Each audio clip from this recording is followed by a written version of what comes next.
So normally, I don't sleep much, but whenever I'm not sleeping, the phone is with me, and it just depends on whenever I feel like saying something, that is how I record it. So that is actually tweeting is for me. These generally happen when I'm actually not thinking, completely not thinking about this, and I'm say working out or probably playing something, and it just happens. We predict linearly, but the changes exponential technologies bring are disruptive and exponential, and hence counterintuitive. Skills acquired in schools would be completely redundant 2 decades later if emphasis is not on developing emotional intelligence scope and curiosity to possibly still be relevant with accelerated change. Yes, it has a graph of, on the y-axis is human progress and on the x-axis is time, and you can see 2 graphs. All I'm saying is that the way we think, and now we know because we have done a lot of research on how we think in the last 10 years. So we know that we only think in a linear fashion. So, okay, there is the predator, and I think he would be there in the next 10 seconds, and I will also be there, so let's not go there, and I'll go here. So this is a very linear fashion.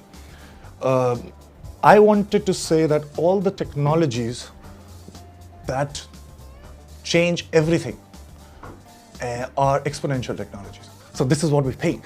Like if 20 years back, if you were to tell me that there would be something, you can ask any type of question, any question, and it would just instantly tell you the answer. And I would just laugh at this idea. Now we have search engine. You have Google, I have Google. I can ask anything. So we can't predict exponential technologies, the kind of changes they would bring. But when it happens, we redact our brain immediately into believing that we always knew it. So that's what we do. So that is what I wanted to punctuate, that we make predictions in a linear manner, but changes happen because of exponential. So you would always keep on thinking that what is happening and creating an illusion that you are in control, but you would not be. I just have 2 more. Yay!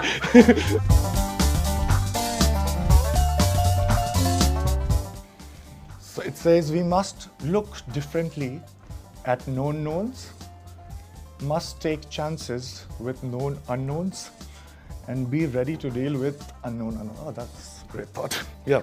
So I'm saying we must look differently at known knowns because all the known knowns that are there, and we know that everything is so fixed. All the correct answers, E is equal to mc square. All these are like everything that we know. C is the speed of light in mc square, but actually C is not the speed of light. And when I tell you that it's not speed of light, you actually pay attention right now. And I say that it is a causation thing which happens to be equal to speed of light and hence mc square.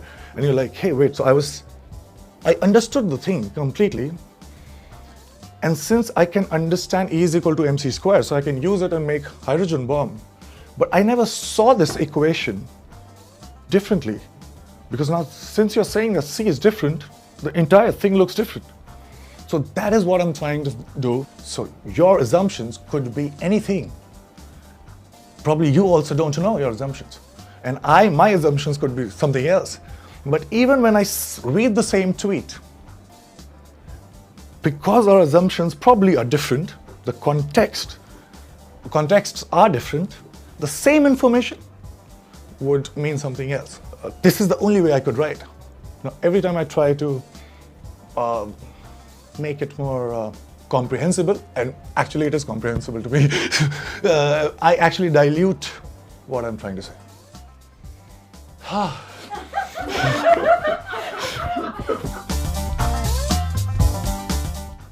So this one says, can I see a thing for which I don't have a word for? One uses the language to form new questions, she would bend the reality.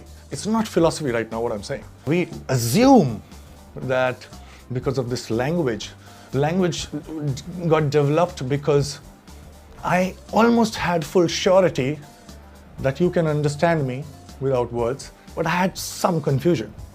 And that confusion was with you. So to decrease that confusion, language is formed. So language only decreases the confusion. It doesn't mean that it is without confusion. So that is what it is. It actually adds to a lot of mental constructs. Like right now, you're looking at me and Speed of light is 3 into 10 to the power of 8 meters per second, and speed of sound is 332 meters per second. How are you just looking at my lips moving and listening at the same time? You can't, because you just can't. Because speed of light is more than speed of sound.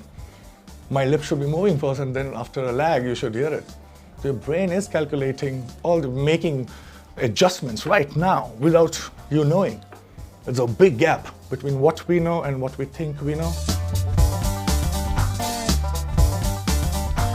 It says that forming a majority and earning popularity were the necessary criteria to validate what you know as the only truth. The only successful sperm who knew the rules of the ultimate game and made you would have ironically given. I think it's very simple. It's just that we have this tendency, we read this in behavioral economics, that if we have this tendency that we think that with familiarity it sounds closer to truth. But the number of the same false statement, it doesn't make that statement a truth. So that is what it is. I mean, like, we think that it should be, but it's not.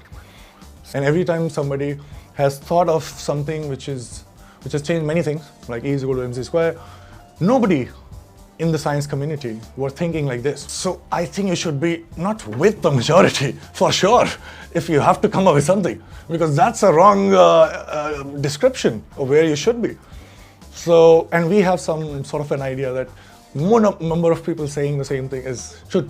All I'm trying to say is to highlight contradiction. We can only talk till the time one is not agreeing with the other one, because then there is no communication, then there's nodding. We know that, this happens.